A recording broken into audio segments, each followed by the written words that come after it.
Então, o ano é 1848 e algumas mulheres se reuniram aqui para recolherem algumas assinaturas e as principais pautas eram sobre sufrágio feminino, sobre direito à propriedade privada e direitos inerentes à mulher casada, como, por exemplo, herança. Elas queriam que alguns direitos fossem resguardados. E, aparentemente, eram direitos legítimos, essa busca que essas mulheres tinham. Poderia citar aqui alguns nomes, como Elizabeth Stanton, Susan Anthony e Lucretia Mott. Essa última mulher tem uma questão muito interessante sobre ela. As mulheres se reuniram nessa igreja metodista para falar sobre os direitos das mulheres, só que nenhuma delas se sentia apta a presidir essa convenção, e aí o esposo da Lucretia foi o homem que presidiu. Então, essas mulheres elas tinham o apoio das igrejas, né, igrejas protestantes, e elas se valeram disso. Na mesma época havia pessoas lutando pela abolição dos escravos, mas nem eles queriam se relacionar com essas mulheres. E enquanto isso, a igreja cristã dava voz a elas, porque elas estavam realmente lutando por direitos legítimos, né? E que não tinha nada a ver com o que hoje nós entendemos, o que é real sobre o movimento feminista, que é a luta, na verdade, por uma revolução sexual e comportamental. Quando olhamos para esse marco, né, da primeira onda feminista, os historiadores dividem o movimento feminista nessas 3 ondas, e até alguns falam sobre a 4ª onda. Quando nós olhamos, entendemos que realmente parece que começou bem e depois desvirtuou. Como se no início não houvesse nada contra o matrimônio, contra os filhos, ou seja, não houvesse nada contra a essência feminina, o ser mulher. E o que aconteceu? Se nós pudéssemos traçar uma linha bem rápida, um resumo sobre essas ondas, na primeira onda essas mulheres lutam por direitos.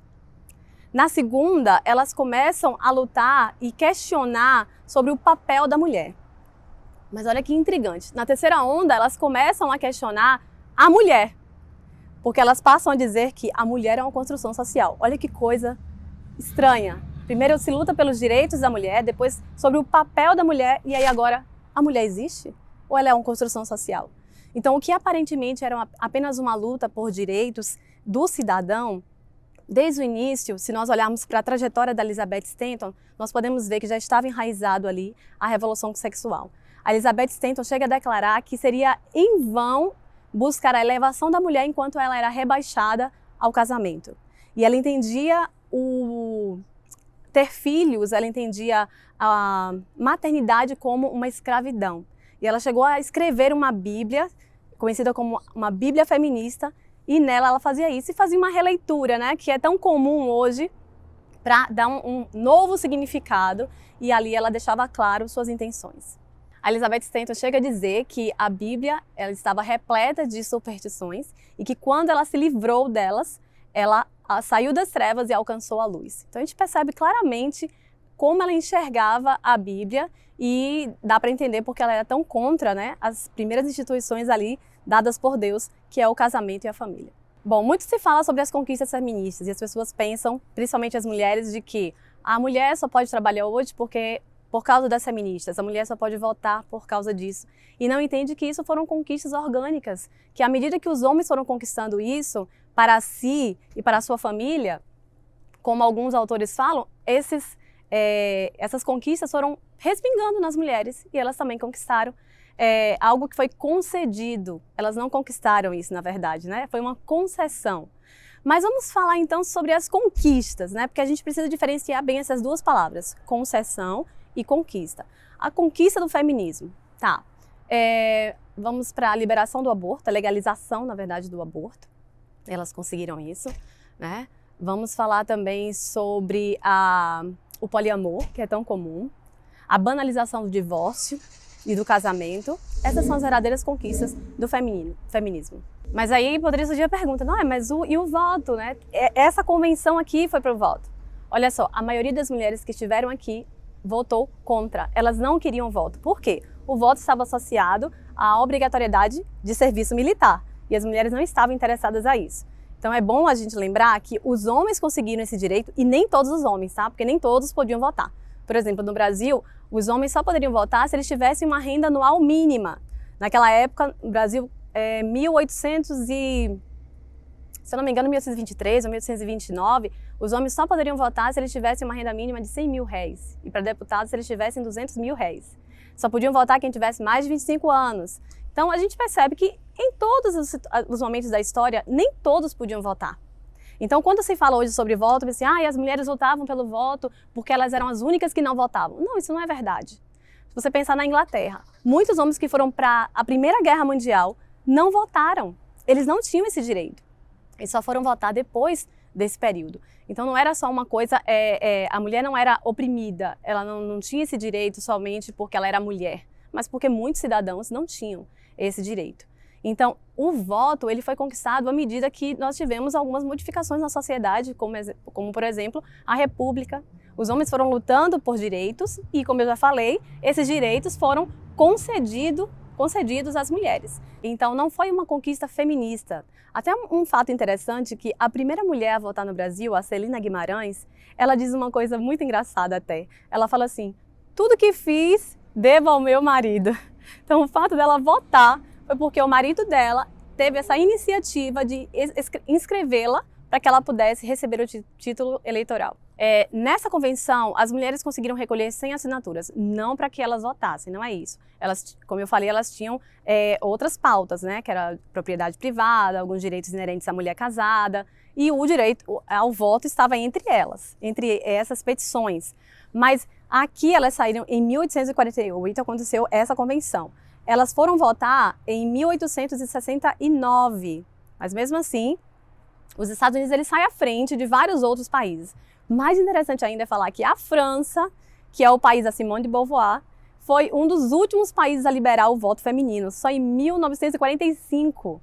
A Alemanha foi antes, 1918, até o Brasil, em 1932. Então a gente percebe que não tem uma ligação direta entre feminismo e voto. Não, muitos países que não tinham nem sufragistas lutando pelo voto, deram esse direito à mulher. Entre 1910 e 1920, países como Portugal, Inglaterra, Alemanha, Brasil, que muitas pessoas falam que o Brasil é bem atrasado, todos eles foram antes da França, que só foi dar o direito ao voto em 1945.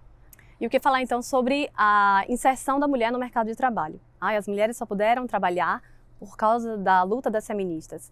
E aí eu faço uma pergunta, trabalhar é um privilégio ou uma obrigação? Hoje nós temos vários cargos que não são almejados pelas mulheres. As mulheres elas querem ser as CEOs, elas querem ser as grandes magnatas, elas querem ser as pessoas que se destacam. Mas será que elas lutariam por alguns cargos que não são considerados privilegiados pela sociedade? Então, será que as mulheres elas estariam dispostas a lutar por alguns tipos de trabalhos que são considerados como insalubres, de risco, como trabalhos na mineração, em polos petrolíferos? Então, são algumas profissões que não são almejadas pelas mulheres, né? E a gente percebe que, como eu falei antes, é uma questão muito orgânica, muito natural. À medida que os homens foram para a guerra e houve a necessidade das mulheres trabalharem, e antes disso, a Revolução Industrial, as mulheres conseguiam manejar as máquinas que começaram a ser construídas, elas começaram a ser inseridas nesse mercado. Agora, as mulheres sempre trabalharam. Essa ideia de que as mulheres não trabalhavam. Não, quem não trabalhavam eram as mulheres que tinham mais recursos. As mulheres pobres, elas sempre trabalharam. Vamos pensar nas camponesas ao lado dos seus maridos, trabalhando ali na lavoura e na venda, né, daqueles produtos também. E em tantas outras atividades, trabalhando nas grandes casas, nas mansões, nos castelos. As mulheres sempre trabalharam. Quando o trabalho ficou realmente mais fácil, elas conseguiram deixar as suas casas e ir, e elas não foram impedidas. Por isso, é certo que a gente não vai aqui colocar que todos os homens aceitaram, porque a nossa intenção não é dizer que isso depende do sexo, né? A bondade, a maldade, a luta pelos direitos, isso independe do sexo, não é isso. O que eu estou falando aqui é que eu não posso dar ao feminismo as honras pelas conquistas das mulheres. A Simone de Beauvoir, por exemplo, ela fala que a luta da mulher pelo voto era apenas uma agitação simbólica. Se a mulher realmente era uma minoria lutando, como ela conseguiria impor ao grupo maior, que era o grupo de homens, a dar um direito para elas? Então, quando eu penso em feminismo e Bíblia, Se eu penso que algumas pautas elas foram sendo inseridas, eu desmereço o começo do feminismo. Como eu falei, sempre esteve na raiz do feminismo essa ideia de que a mulher era oprimida, ela não tinha direitos iguais. Então, lá no proto-feminismo com a Mary Wollstonecraft, ela já achava que a mulher era diferente do homem porque eles não recebiam o mesmo tratamento, a mesma educação. Então, já desde o início, elas pensavam assim, que homem e mulher deveriam ter o mesmo tratamento, que eles não tinham. Então, essa questão de que havia a opressão. E aí depois, como eu falei sobre a Elizabeth Stanton, que ela era contra o matrimônio, apesar de ter casado, de ter tido 7 filhos, ela era contra o casamento, via como um rebaixamento, ela via a maternidade como uma escravidão. Então, a gente percebe claramente que essas mulheres que eram as líderes do movimento. Aí vem a Margaret Sanger, que é contra a ideia do controle de natalidade, que aí você vê já o precursor do movimento pró-aborto. Então, tudo isso a gente percebe que desde o início e ao longo do feminismo, essas pautas sempre existiram. Elas só foram mais escancaradas, abertas aí para todo mundo ver, mas elas sempre estiveram presentes. Então, eu não posso colocar feminismo e cristianismo em consonância quando o feminismo é totalmente contra as instituições estabelecidas pelo cristianismo.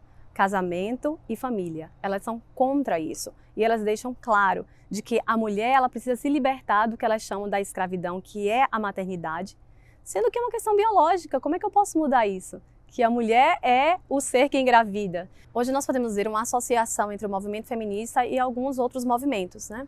E parece que o movimento feminista ele meio que se aproveita dessa necessidade dos outros movimentos de ganharem voz e elas se colocam como meio que representantes, eu não sei dizer bem qual é a ideia, mas parece que o feminismo quer abarcar todos esses movimentos como se estivesse lutando também pelas minorias. Se nós pensarmos no Planned Parenthood, que é a primeira clínica de abortos, ela foi criada pela Margaret Sanger, que é uma eugenista. E o que é isso, né? De pensar assim, e o que seria isso? O controle de natalidade, que a gente sabe que na verdade não era controle de natalidade. Era que ela entendia, e alguns outros adeptos, de que algumas pessoas não estavam qualificadas para ter filhos. E isso tinha a ver com sua classe social e também com sua cor, né? Então, eles entendiam isso. E como colocar isso para as pessoas? Controle de natalidade, né? E aí a gente... são tantas coisas, a gente poderia falar até sobre o uso da pílula anticoncepcional, como se fosse uma libertação para a mulher, né? Aí a gente poderia pensar que se a mulher que não queria engravidar, ela poderia viver no celibato. Era uma boa saída. Mas, como eu disse, o feminismo envolve uma revolução sexual. O que elas queriam é essa liberdade. Eu chamaria o feminismo, na verdade, de a inveja do vício. Todos os vícios do homem, o feminismo quer para si. Não há uma luta pela melhoria de todos eles, dos homens e das mulheres, na questão moral. Não, se o homem pode ser libertino, nós também queremos ser. E aí vem a gravidez, não dá para impedir em algumas situações. E aí a saída seria o quê? O aborto. Eu não vou me lembrar com certeza agora do número, eu sei que são 50 milhões de abortos por ano, mas dentro desse número, a maior porcentagem é de bebês negros. Bom, e para finalizar, eu como mulher cristã, digo claramente que não tem como eu ser uma mulher cristã e feminista. Esse movimento é contra o casamento e contra a família. Eu sou criacionista, sou a favor da vida, assim como está preconizado na Bíblia. Não posso lutar pelos ideais de um movimento que não busca a melhoria da mulher, mas sim uma revolução sexual e uma revolução de comportamento. Eu acredito, como criacionista, que toda vida importa e que, por isso, eu não preciso defender um movimento específico, mas sim aquilo que Jesus já fundou, que é o cristianismo.